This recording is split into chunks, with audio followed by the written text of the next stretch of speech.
नमस्कार दोस्तों। आज यूनिट ट्यूटोरियल का यह दूसरा सेट है जिसमें 120 क्वेश्चन हैं। कुछ एक्स्ट्रा भी जीएस हमने लिया है जिससे कि आप लोगों को काफ़ी फ़ायदा हो जाए। चलिए शुरू करते हैं दोस्तों। पहला क्वेश्चन देखिए, दिया हुआ है निम्नलिखित में से कौन सा युग्म सही है। मौलाना आज़ाद का अल हिलाल और Annie Besant young India, Ali बंधु कामनवीर, महात्मा गांधी कामरेड, जो कि यह सिर्फ पहला ऑप्शन सही है, बाकी सभी गलत हैं। आप जानते हैं कि यंग इंडिया और हरिजन पत्रिका महात्मा गांधी की है और जो कामनवीर है वह एनी बेसेंट का है और कामरेड जो है यह किसकी है, मौलाना मोहम्मद अली की।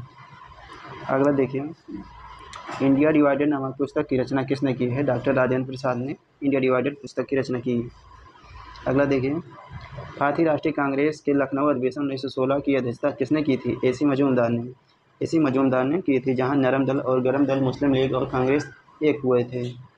और विभाजन 1907 में हुआ था सूरत अधिवेशन में, जिसकी अध्यक्षता रासबिहारी बोस कर रहे थे। बैतकिया सत्याग्रह के प्रथम और द्वितीय सत्याग्रही जोड़े गए थे 1940 में। पहले सत्याग्रही विनोबा भावे और दूसरे कौन थे, जवाहरलाल नेहरू थे। क्वेश्चन नंबर 5, स्थापना वर्ष के 50 वर्ष पूरे होने पर भारतीय राष्ट्रीय कांग्रेस का इतिहास लिखने का आधिकारिक इतिहासकार कौन थे। पट्टाभ सीतारामैया जी थे। क्वेश्चन नंबर 6 देखिए, उग्र विचारधारा के समर्थक कौन माने जाते हैं। आप जानते हैं बिपिन चंद्र पाल, इन्हें लाल बाल पाल के नाम से जाना जाता था। क्वेश्चन नंबर 7 देखिए, किस मुगल शासक के काल में मनसब व्यवस्था क्रमिक विकास हुआ। अकबर के शासन काल में। क्वेश्चन नंबर 8, 1946 के बाद मुस्लिम लीग ने किस प्रांत से सरकार बनाई थी। जो 1946 में चुनाव हुआ था उसके बाद मुस्लिम लीग ने किस प्रांत में अपना सरकार बनाई थी, आपको यही बताना है। कहाँ बनाई थी। जैसे बंगाल में एक फजलुल हक थे, उन्होंने एक कृषक पार्टी बनाई थी और मुस्लिम लीग पार्टी बनाई थी, मतलब एक से अधिक सही है। क्वेश्चन नंबर अगला देखिए, सिविल सेवकों के चयन के लिए खुली प्रतियोगिता का आरंभ किस चार्टर एक्ट के द्वारा किया गया था। 1853 का जो चार्टर एक्ट था उसी के द्वारा ही शुरू किया गया था। उस समय गवर्नर जनरल लॉर्ड डलहौजी था। क्वेश्चन नंबर 10 देखिए, 1857 की जो क्रांति हुई थी लखनऊ में, उसका नेतृत्व कौन कर रहा था। बेगम हजरत महल। क्वेश्चन नंबर 11 देखिए, निम्नलिखित यूरोपियों में से कौन सा स्वतंत्रता पूर्व भारत में व्यापारिक रूप में सबसे अंत में आया। फ्रांसीसी आए थे सबसे अंत में, 1664 के आसपास आए थे भारत में। अगला क्वेश्चन, आधुनिक भारत के निम्नलिखित संस्थाओं में एवं संस्थापकों में कौन सा सही सुमेलित नहीं है। The servant of society India, Gopal Krishna Gokhale एकदम सही है। द इंडियन वुमेन्स एसोसिएशन की स्थापना किसने किया था। एनी बेसेंट ने, ये भी सही है। सेवा सदन की स्थापना इन्होंने नहीं किया था। सेवा सदन की स्थापना 1885 ईस्वी में एक समाज सुधारक थे बहराम जी या मालाबारी ने किया था, और बाकी सभी सही हैं। क्वेश्चन नंबर 13 देखिए, ब्रिटिश भारत की सेना ने धार्मिक आधार पर सबसे पहले किस वर्ष सरकार के आदेश का विरोध किया था। जो 1824 में हुआ था उसी में 47वें रेजिमेंट ने सर्वप्रथम धार्मिक आधार पर विरोध किया था। क्वेश्चन नंबर 14, किस वायसराय ने गांधी जी को वन मैन बाउंड्री फोर्स कहकर पुकारा था। आप जानते हैं भारत के स्वतंत्र भारत के पहले गवर्नर जनरल कौन थे, लॉर्ड माउंट बेटन ने ही इन्हें वन मैन बाउंड्री फोर्स कहकर पुकारा था। गुप्त शासन में निर्मित दशावतार मंदिर किस देवता है। विष्णु का दशावतार मंदिर है। अगला क्वेश्चन, जो निष्काम सिद्धांत है तो यह किस उपनिषद से संबंधित है। ईशो उपनिषद का उल्लेख है आप महाभारत में देखेंगे, जब कृष्ण भगवान उपदेश दे रहे थे अर्जुन को तो इसी के माध्यम से दे रहे थे। और इसका संबंध किस वेद से है, आप बता सकते हैं। इसका संबंध है एक क्या बोलते हैं, यजुर्वेद से इसका संबंध है, मतलब संबंधित है। गुप्त काल में सर्वाधिक अभिलेख किस शासक से मिलते हैं। जो कुमार गुप्त था उसने ही सबसे ज़्यादा अभिलेख जारी किए थे। और क्वेश्चन नंबर 18 देखिए, निम्नलिखित में से किस स्थल पर मानव कंकाल के साथ कुत्ते का कंकाल भी मिला है। आप जानते हैं कि कहाँ, बुर्ज होम, जो कहाँ, श्रीनगर में, जम्मू कश्मीर। अनेकवाद और स्यादवाद किससे संबंधित है? जैन से। अनेकांतवाद और स्यादवाद का संबंध जैन मत से संबंधित है। क्वेश्चन नंबर 20 देखिए, सती प्रथा का प्रथम अभिलेख कहाँ से मिला है? एरन अभिलेख। एरन अभिलेख को और किस नाम से जाना जाता है? इसे एरन सती का अभिलेख भी कहा जाता है। एरन सती का अभिलेख जो 510 ईस्वी में गुप्त शासक भानुगुप्त का एरन अभिलेख है, यहीं से प्राप्त हुआ था पहले सती होने का साक्ष्य। चलिए आगे देखते हैं। क्वेश्चन नंबर 21 है, प्राचीन भारतीय इतिहास में प्रसिद्ध कालिदास के संबंध में निम्नलिखित में कौन सा कथन असत्य है? गुप्त शासक चंद्रगुप्त द्वितीय के दरबारी कवि थे। सही बात है। उन्होंने मृच्छकटिकम लिखी थी, जो कि गलत है। मृच्छकटिकम शूद्रक ने लिखी थी, यही सही होगा। और बाकी मतलब यही गलत है तो यही सही माना जाएगा, बाकी सभी सही है। क्वेश्चन नंबर 22 देखिए, अकबर द्वारा बिहार नियंत्रण स्थापित करने के क्रम में किससे संघर्ष करना पड़ा? जो वहाँ के दाऊद खान करारानी था, उससे ही, मतलब वहाँ का शासक था बिहार में दाऊद खान करारानी। क्वेश्चन नंबर 23 देखिए, किस मध्यकालीन शासक द्वारा राजगीर के जैन मंदिर में दान देने के प्रमाण मिले हैं? दान देने के प्रमाण कहाँ? फिरोज जो तुगलक था, उसे ही राजगीर में जैन मंदिर में दान देने के प्रमाण मिले हैं। कहाँ है फिरोज तुगलक? हाँ, फिरोज तुगलक। क्वेश्चन नंबर 24, 1919 में दरभंगा महाराज ने विरुद्ध किसानों को संगठित कर आंदोलन का नेतृत्व किया था, वह कौन था? स्वामी विद्यानंद थे, सॉरी। अगला देखिए, मौर्य काल में शिक्षा का सर्वाधिक प्रसिद्ध केंद्र कौन था? तक्षशिला था। आप जानते हैं तक्षशिला। तक्षशिला कहाँ है? आप लोग कमेंट करके बताइएगा तक्षशिला कहाँ है। क्वेश्चन नंबर अगला, प्रारंभिक मध्यकाल में बिहार क्षेत्र किसके बीच संघर्ष अखाड़ा बना था? जो बिहार का क्षेत्र था, किसके बीच संघर्ष का अखाड़ा बना था? क्वेश्चन नंबर 26 है। 26 में जो बंगाल और दिल्ली के बीच बिहार का क्षेत्र के बीच संघर्ष अखाड़ा बना था, बंगाल और दिल्ली के मध्य। क्वेश्चन नंबर 27, यूरोपीय कंपनियों द्वारा बिहार से प्राप्त किया जाता था क्या? सोरा, नील, अनाज, सूती वस्त्र क्या प्राप्त किया जाता था? आपको बताना है कि इसमें से लगभग सभी चीज़ प्राप्त किया जाता था, इसलिए ऑप्शन नंबर ई सही हो जाएगा। क्वेश्चन नंबर 28 देखिए, बिहार में कैदियों द्वारा नंगी हड़ताल किस आंदोलन के दौरान किया गया था? तो उस समय सबने अवज्ञा आंदोलन चल रहा था, उसी समय बिहार में ये हड़ताल शुरू हुई थी। क्वेश्चन नंबर 29 देखिए, निम्नलिखित में से किसके सुझाव पर बिहार में गोलघर का निर्माण हुआ था? किसके सुझाव पर हुआ था? जांसोर के सुझाव पर।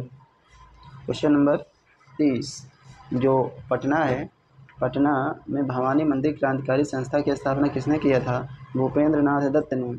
और इन्हीं की सहायता से वरेंद्र घोष एवं भूपेंद्र दत्त के सहयोग से 1907 में बंगाल में अनुशीलन समिति की स्थापना किया गया था।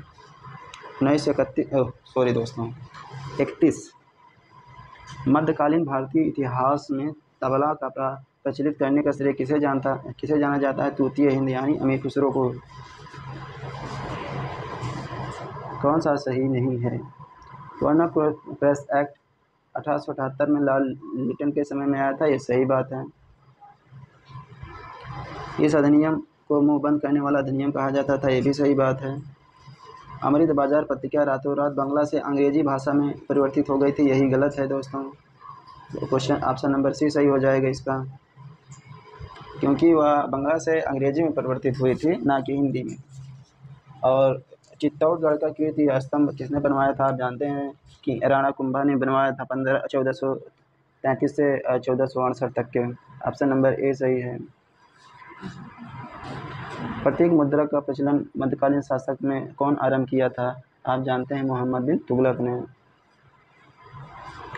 12 मासा की रचना किसने किया था? कहाँ है? मलिक मोहम्मद जायसी, इन्होंने ही पद्मावत की रचना किया था। समझ लीजिए पद्मावत के एक भाग है 12 मासा, और कुछ नहीं।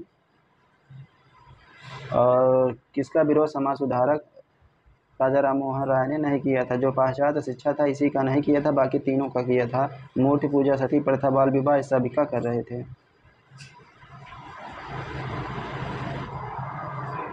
अगला देखिए, निम्नलिखित में से किस आंदोलन के दौरान किसानों ने प्रभु एवं खुदा के नाम पर शपथ ली कि वह लगान नहीं देंगे? जो बारदोली का सत्याग्रह था उसी में इन लोगों ने शपथ ली थी। क्वेश्चन नंबर 38 देखिए, किस आंदोलन का आह्वान महात्मा गांधी ने नहीं किया था? इसमें तो 1918 में, 1919 में, 1900 असहयोग आंदोलन कब हुआ था? 1920 में, 1930 में, ये सब गांधी जी ने ही किया था। इसमें तो ऑप्शन नंबर ई हो जाएगा, क्योंकि सभी ने गांधी जी ने ही किया था। उसमें पूछा है गांधी जी नहीं किए हैं। नवयुवकों द्वारा 18 वर्ष की आयु पर मताधिकार का पहली बार प्रयोग किस आम चुनाव में किया गया था? 18 वर्ष की आयु पर मताधिकार का पहली बार प्रयोग किस आम चुनाव में किया गया था? आपको यही बताना है। जो 1961वें संविधान संशोधन द्वारा 1989 में इसे 21 वर्ष से घटाकर 18 वर्ष कर दिया गया था। इसका पहली बार प्रयोग 1989 में भी हुआ था। 61वें संविधान संशोधन याद रखिएगा। Question number 40। भारतीय संविधान के अनुच्छेद 1 की असत्य आपकी व्याख्या है। आपको बताना है। भारत इंडिया नामों को स्वीकार किया गया, भारत राज्यों का संघ है, ये भी सही है, ये भी सही है। भारत और संघ दोनों की संप्रभुता बनी रहेगी, यही तो असत्य है, बाकी सभी सत्य हैं। ऑप्शन नंबर सी सही हो जाएगा। ऑप्शन नंबर सी सही है, बाकी मतलब कि यही गलत है। जो पूछा है कि असत्य कौन सा है, ऑप्शन नंबर सी असत्य है। राष्ट्रीय मतदाता दिवस कब मनाया जाता है? आप जानते हैं कि 25 जनवरी को मनाया जाता है। 25 जनवरी 1950 को निर्वाचन आयोग का गठन हुआ था, उसी दिन से यह मनाया जाता है। मतलब कि 2011 से मनाया जाता है, बल्कि इसका गठन 25 जनवरी 1950 को हुआ था, 2011 से मनाया जाता है। भारत के संविधान के स्रोत निम्नलिखित में से कौन सुमेलित नहीं है? कौन सा सुमेलित नहीं है? ब्रिटेन से संसदीय शासन, सही बात है। अमेरिका से मूल अधिकार, सही है। कनाडा से संघीय शासन व्यवस्था। आयरलैंड से नीति निर्देशक तत्व लिया गया है, ना कि मौलिक कर्तव्य, यही गलत है। तो ऑप्शन नंबर डी सही हो जाएगा। क्वेश्चन नंबर 43 देखिए, भारत के किस मुख्य न्यायाधीश ने कुछ समय तक भारत के कार्यवाहक राष्ट्रपति के रूप में कार्य किया है? आप जानते हैं कि एम हिदायतुल्लाह भारत के 6ठे राष्ट्रपति के रूप में कार्य किया है। उन्होंने समझ लीजिए 2 बार पद संभाला है। क्वेश्चन नंबर 44, भारत के राष्ट्रपति ने एकमात्र मामले में अपनी पॉकेट वीटो शक्ति का प्रयोग किया है। किसमें किया है? जो भारत डाक संशोधन विधेयक है, उसी में इन्होंने किया था। उस समय भारत के प्रधानमंत्री ज्ञानी जैल सिंह थे, याद रखिएगा। 45 देखिए, भारत के राष्ट्रपति द्वारा वित्त आयोग का गठन किया जाता है कितने वर्षों में, कितने वर्ष में?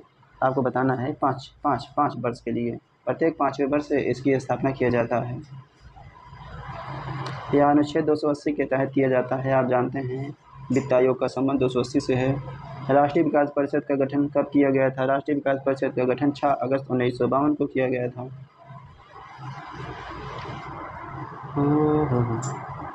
क्वेश्चन नंबर 47 देखिए, राष्ट्रीय मानवाधिकार आयोग का अध्यक्ष किसे बनाया जाता है? जो राष्ट्रीय मानवाधिकार के आयोग का अध्यक्ष किसे बनाया? जो सुप्रीम कोर्ट के जो न्यायाधीश होते हैं, रिटायर होते हैं, उन्हीं को बनाया जाता है। Option number A. Question number 48 देखिए, प्रस्तावना का उल्लिखित शब्द न्याय, निम्नलिखित में से न्याय की बात नहीं की गई है। क्वेश्चन नंबर 48 है, इनमें से कौन सा नहीं है? प्रस्तावना में उल्लिखित शब्द न्याय में निम्नलिखित में से किस न्याय की बात नहीं की गई? धार्मिक न्याय की बात नहीं की गई है। क्वेश्चन नंबर 49 देखिए, केंद्र एवं राज्य के बीच वित्तीय विवादों को निपटारे हेतु कौन सी एजेंसी है? वो एजेंसी सर्वोच्च न्यायालय है। क्वेश्चन नंबर 50 देखिए, स्वायत्त शासन की इकाइयों के रूप में ग्राम पंचायतों गठन का प्रावधान किस अनुच्छेद में है? जानते हैं कि अनुच्छेद 40 है, तो बहुत चर्चित है भैया। और क्वेश्चन नंबर 51 देखिए, भारत के महान्यायवादी के संबंध में इनमें से कौन सा कथन गलत है? आपको यही गलत ही बताना है, क्योंकि गलत ज़्यादा पूछा जा रहा है इस प्रैक्टिस सेट में, या आजकल ऐसे क्वेश्चन भी बन रहे हैं कि अधिकतम नहीं है, गलत है, असत्य है। कौन सा गलत है इसमें? अनुच्छेद 76 राष्ट्रपति की नियुक्ति की जाती है।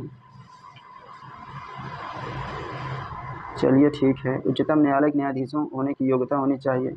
भारत सरकार का प्रथम विधि अधिकारी होता है, जो महान्यायवादी होता है, वही मतलब अनुच्छेद 76 के द्वारा इसकी नियुक्ति होती है। वह उच्चतम न्यायालय मतलब में न्यायाधीश होने की योग्यता रखता है, और वह भारत का प्रथम विधि अधिकारी होता है, सही बात है।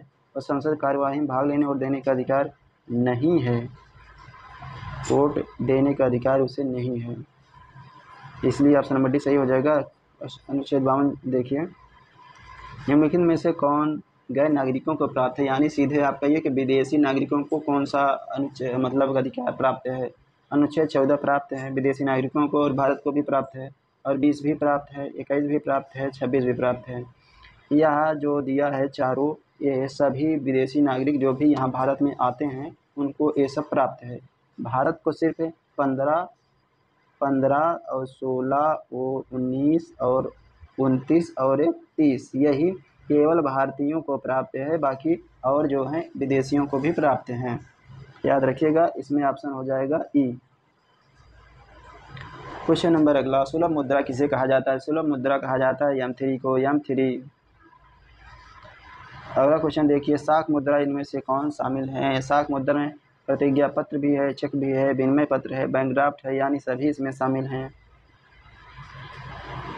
अगला देखिए, पूंजीगत व्यय के लिए राज्यों की वित्तीय सहायता की योजना के तहत केंद्र सरकार द्वारा राज्यों को मिलने वाला ऋण 50 वर्षों के लिए मुफ्त ऋण होता है। ऑप्शन नंबर ए सही है। क्वेश्चन नंबर अगला,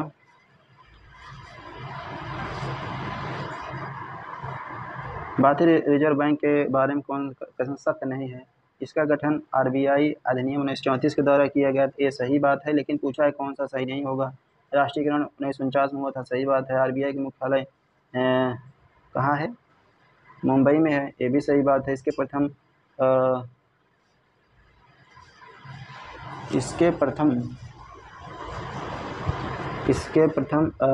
गवर्नर ओसबोर्न स्मिथ थे। 1 अप्रैल 1935 गठित RBI पूंजी 5 करोड़ रुपए थी। 5 करोड़ रुपए थी।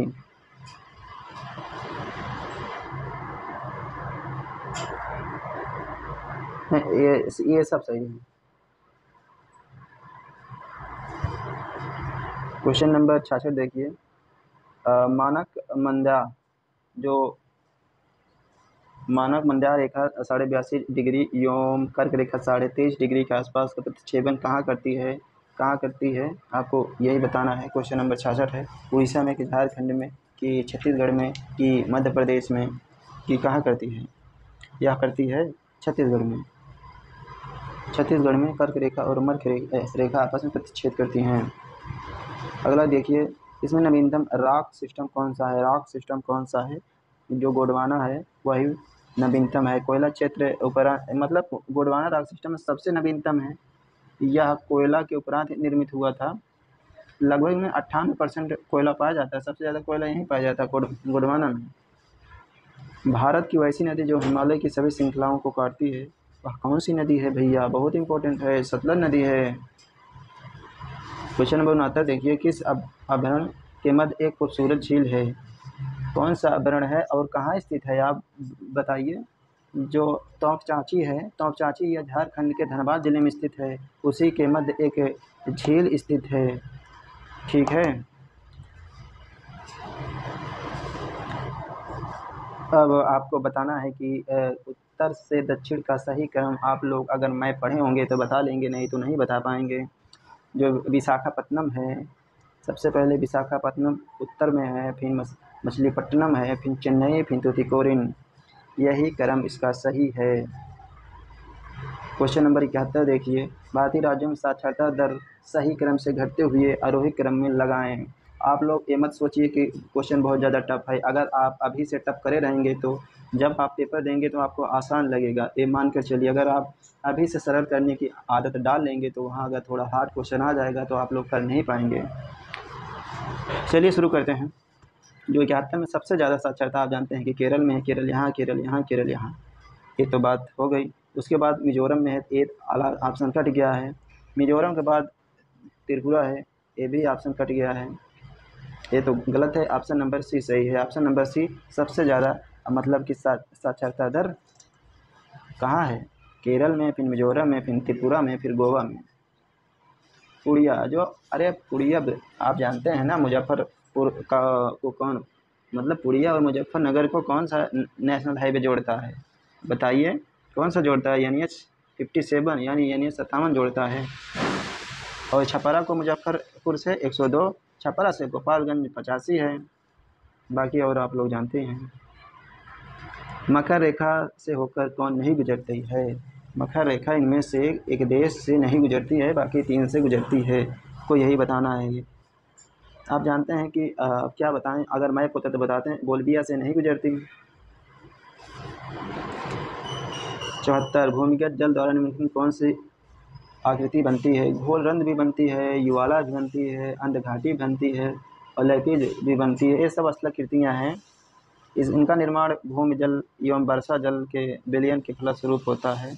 एक डोलाइन होता है, इसका भी बनता है। मतलब इसका ऑप्शन नंबर ई सही हो जाएगा, सभी बनते हैं। क्वेश्चन नंबर अगला, सबसे छोटा देश क्षेत्रफल के अनुसार कौन सा है? तो वैसे तो विश्व का सबसे छोटा देश तो वेटिकन सिटी है, लेकिन इसमें वेटिकन सिटी दिया नहीं है, इसलिए इसमें बांग्लादेश हो जाएगा, ऑप्शन नंबर ए। अगला आपको बताना है कि पूर्व से पश्चिम में सही क्रम बताना है। सोचिए कि अगर ऐसा क्वेश्चन आ जाएगा तो आप लोगों को क्या होगा, लेकिन ऐसा आएगा नहीं, आप लोग मानिए। सबसे पहले बेरिंग सागर है पूर्व में, तो बेरिंग सागर यहाँ है, यहाँ है, यहाँ। ए वाला ऑप्शन तो कट गया, चलिए ठीक है। उसके बाद पीला सागर है, पीला सागर कहाँ है? इसमें है, तो ऑप्शन नंबर डी सही हो जाएगा। बेरिंग सागर, पीला सागर, लाल सागर, कैरिबियन सागर, यही इसकी स्थिति है पूर्व से पश्चिम की ओर। क्वेश्चन नंबर 17 देखिए, 77 किस स्थान पर इको सीमेंट फैक्ट्री है? आपको बताना है। रोहतास में, मधुबनी में, औरंगाबाद में कि भभुआ में? कहाँ पर है? बिहार में जो चूना पत्थर का विस्तृत क्षेत्र कैमूर की पहाड़ी में मिलता है, आप लोग जानते हैं। इसकी सीमेंट की फैक्ट्री कहाँ स्थित है? भभुआ में, भभुआ में। क्वेश्चन नंबर 78 बिहार में सर्वाधिक अनुसूचित जनजाति प्रतिशत किस जिले में है? जो एसटी जनजाति है सबसे ज़्यादा किस जिले में है? पश्चिमी चंपारण में। पश्चिमी चंपारण में सबसे ज़्यादा एसटी यहीं है कर रहे हैं। बिहार में सर्वाधिक ग्रामीण प्रतिशत जनसंख्या वाला जिला कौन सा है? जहाँ सबसे ज़्यादा ग्रामीण जनसंख्या है? समस्तीपुर में 96 दशमलव समथिंग है, 96.5 समझ लीजिए। समस्तीपुर में सबसे ज़्यादा ग्रामीण जनसंख्या है। गंडक एवं कोसी नदी के मध्य स्थित है, कौन सी नदी स्थित है? मतलब कि गंडक और कोसी नदी के मध्य स्थित है कमला और बागमती। क्वेश्चन नंबर 81 देखिए, पर्यावरण से है। जैव विविधता है चौथा वन प्लेनेट सम्मेलन 11 जनवरी 2021 को किस देश में आयोजित किया गया था? या फ्रांस में किया गया था? क्वेश्चन नंबर 102 देखिए, बिहार का पहला खेल विश्वविद्यालय कहाँ बनाया जाएगा? दोस्तों यह इम्पोर्टेंट था, लेकिन यह पुराना क्वेश्चन है, इसलिए मैंने इसको ले लिया, कहीं से छाट के। पूछा गया था बिहार का पहला खेल विश्वविद्यालय कहाँ बनाया जाएगा? आपको यही बताना है कि कहाँ बनाया जाएगा। पटना में कि भागलपुर में कि राजगीर में कि मुजफ्फरपुर में? कहाँ बनाया जाएगा? यह बनाया जाएगा राजगीर में। राजगीर में पहला खेल विश्वविद्यालय बनाया जाएगा। बिहार का पहला नगर वन पार्क कहाँ स्थापित किया जा रहा है? यह किया जा रहा है गया में, गया में। क्वेश्चन नंबर 104 देखिए, बिहार के पहले कौशल विश्वविद्यालय की स्थापना किस जिले में की जाएगी? यह की जाएगी दरभंगा में, दरभंगा में। क्वेश्चन नंबर 113 जनगणना 2011 के आंकड़ों के अनुसार देश में कामगारों की कुल संख्या कितनी है? कामगारों की कुल संख्या कितनी है आपको यही बताना है। यह अनुमानित है 481.7 मिलियन, इतना है कामगारों की संख्या देश में। सोचिए, समुद्र की गहराई मापी जाती है किससे? आप जानते हैं कि फेदोमीटर होती है, उसी से मापा जाता है। अभी एक दिन हमने कराया था। पृथ्वी की आयु का मापन निम्नलिखित किस विधि द्वारा किया जाता है? पृथ्वी की यूरेनियम विधि द्वारा या पृथ्वी की माप की जाती है। ठीक है। आर्यच कारक किस जंतु में देखा गया था? बंदर में, जो रीसस बंदर था उसी में देखा गया था। क्वेश्चन नंबर अगला देखिए, किस जंतु में सर्वाधिक पसलियाँ होती हैं? आप जानते हैं सबसे ज़्यादा पसलियाँ सांप की होती है। सांप की देखिए कितनी बड़ी पूंछ होती है, वहाँ से वहाँ तक उसके सर तक पसलियाँ ही होती हैं। मानव मस्तिष्क में किसके लिए जिम्मेदार है? किसके लिए जिम्मेदार है? मानव मस्तिष्क किसके लिए जिम्मेदार है? सोचने की मानव मस्तिष्क सोचता है, हृदय की गति भी नियंत्रण करता है, शरीर भी नियंत्रण करता है, सूंघने की जो क्षमता होती है, नाक से भले सोचते हैं सूंघते हैं, लेकिन हमारा दिमाग ही बताता है कि कौन क्या कैसा गंध है। यानी उपर्युक्त में से सभी सही है। अगला देखिए, कशेरुकी रज्जु में कितनी जोड़ियाँ तंत्रिकाएँ होती हैं? 31 जोड़ी। अगला देखिए, जो प्रत्यावर्ती क्रियाओं का नियंत्रण किसके द्वारा किया जाता है? मेरुरज्जु या कशेरुकी रज्जु कहा जाता है इसे। अगला देखिए, मानव शरीर का तापक्रम के संबंध में सही कथन चुनिए। किसी भी मौसम में शरीर का तापमान में कोई परिवर्तन नहीं होता। ऑप्शन नंबर डी सही है।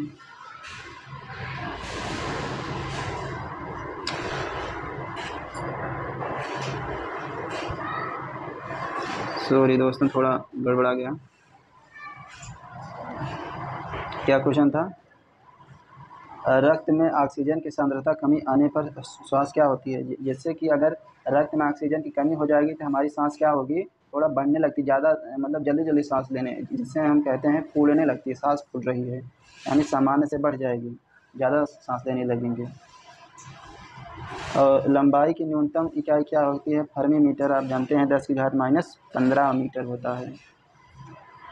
शरीर का ऐसा कौन सा अंग जो हरदम काम करता रहता है? हृदय है, जो कभी आराम नहीं करता है। कौन सा तत्व नहीं है? कौन सा तत्व नहीं है, आपको यही बताना है। गैस जो है यह तत्व नहीं है। अगला क्वेश्चन देखिए, जो कार्बन डाइऑक्साइड है, कार्बन डाइऑक्साइड किस दाब को संग्रहित करती है? किस दाब को संग्रहित करती है? जो उच्च दाब होती है उसको ही संग्रहित करती है कार्बन डाइऑक्साइड। अगला देखिए, आप जानते हैं कि कृषि प्रयुक्त जो यूरिया में नाइट्रोजन की मात्रा कितनी होती है? 46 पॉइंट कुछ होती है समथिंग, लेकिन 46 माना जाता है। अगर 46 ऑप्शन नहीं है तो 47 मान सकते हैं। अगला देखिए, श्वसन के दौरान वायु में गमन का सही अनुक्रम क्या है? सबसे पहले क्या होती है, आपको यही बताना है। सबसे पहले क्या होती है? सबसे पहले होती है नासा मार्ग, ट्रेकिया, ब्रोंकाई, ब्रेंकियोल्स। यही नासा मार्ग पहले वायु में जाएगी, फिर ट्रेकिया में जाएगी, फिर ब्रोंकाई जाएगी, फिर ब्रेंकियोल्स में जाएगी वायु। निर्वात में गमन करने वाले तरंग कौन से हैं? आपको बताने हैं। निर्वात में गमन करने वाले तरंग कौन से हैं? विद्युत चुंबकीय तरंग जो होते हैं वही गमन करते हैं। अगला देखिए, कौन सा भौतिक परिवर्तन है? बर्फ का पिघलना, यही भौतिक परिवर्तन है। अगला देखिए, किस एक के लिए केशवत्व एकमात्र कारण नहीं है? एकमात्र कारण नहीं है, आपको यही बताना है। कौन सा कारण नहीं है? आप लोग इसको कमेंट करके बताइएगा कौन सा नहीं है। अगला हम बताते हैं, निम्नलिखित में से कौन सा एक वायु प्रदूषण का जैव सूचक है? लाइकेन। जो दंतवल्क निम्नलिखित में से कैल्शियम के किस यौगिक से बनता है? कैल्शियम फास्फेट की कैल्शियम सल्फेट। आप लोग बताइए, कैल्शियम सल्फेट की कैल्शियम फास्फेट? कैल्शियम फास्फेट से बनता है दंतवल्क।